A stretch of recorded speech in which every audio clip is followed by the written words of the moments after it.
Iran's parliament debates over President Hassan Rouhani's proposed ministers. The debates at times got loud, but what was clear was both the parliamentarians and the ministers were serious in getting their points across. Amongst the ministers the parliament debated on, the pick for foreign minister Mohammad Javad Zarif said Iran should have an effective presence in the international community. The career diplomat also said he will not back down from Iran's nuclear rights. While at first the mood in the parliament wasn't much in favor of many of the ministers, now with their presence in parliament and with their clarifications, the cabinet seems more likely to gain the vote of confidence. Naturally, the mood in the parliament was somewhat different before the proposed ministers came here.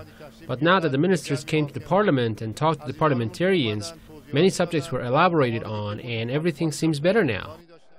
Every minister who has an opponent is allowed a proponent to defend him, and afterwards the minister himself can make his final defense and lay out his plans for the future. The MPs, whether for or against the ministers, talked about the positive impact of the debates.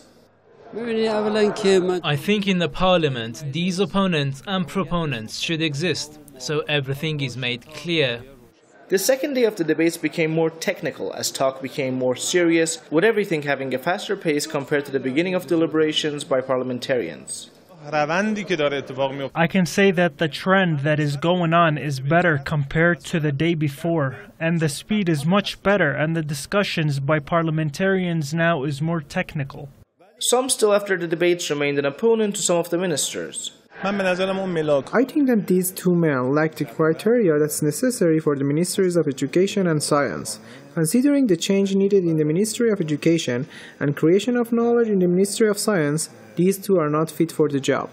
Still, many parliamentarians are optimistic of the current trend in Parliament and believe that most or almost all of the cabinet will win the vote. I think we are moving forward in the right direction. Ambiguities are being removed and definitely most of the cabinet will get a vote of confidence. We shouldn't delay getting the ministers in starting their work more than this. Our country has been somewhat damaged. The people have voted for the government of prudence, moderation and hope. They should be given the chance to serve the people. One of the top advisors to President Hassan Rouhani told us that most of the talk about the proposed ministers not gaining a vote of confidence is mere media speculation. I don't believe in a general opposition to the cabinet ministers. Different media outlets are giving their own views, that is, only their points and views. While the debating enters its third day on Wednesday, MPs say the more than usual presence of the President in Parliament is definitely helping his cabinet.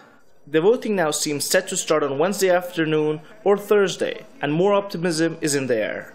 Last week, when Iran's President Hassan Rouhani handed in the list of his ministers to Parliament, many said a lot of the people on his cabinet might have problems getting a vote in Iran's Parliament.